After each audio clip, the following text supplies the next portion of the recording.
So the return to work is just emerging.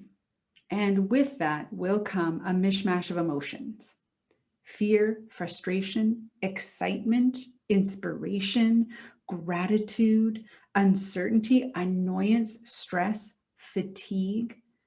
And when the mishmash of emotions occurs, it's really easy for us to get tossed around by our emotions, that our emotions will influence our mood, our behavior.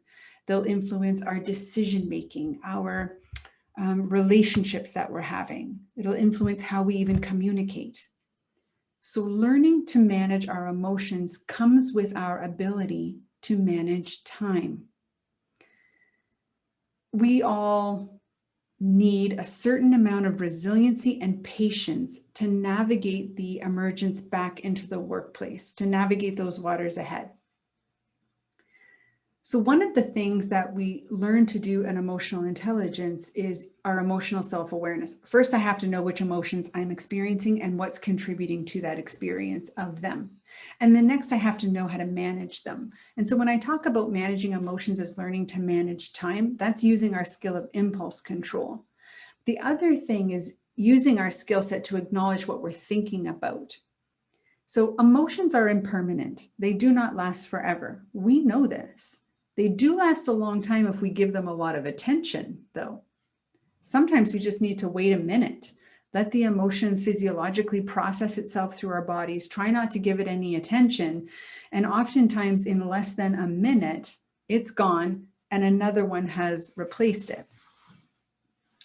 The thing with our emotional intelligence is we can't manage what we aren't aware of.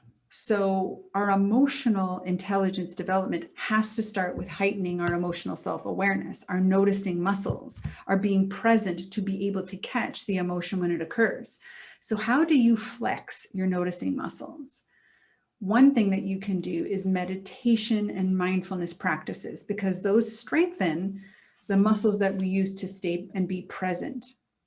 Watching yourself like a hawk, knowing that intentionally, this is what I'm paying attention to. So I bring it to the front of the stage in my brain.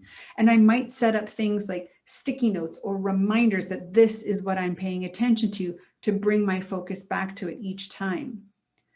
And then scheduling daily intention and daily reflection time so that at the beginning of every day, you set your emotional awareness and management intentions. And at the end of the day, you reflect on how did I do?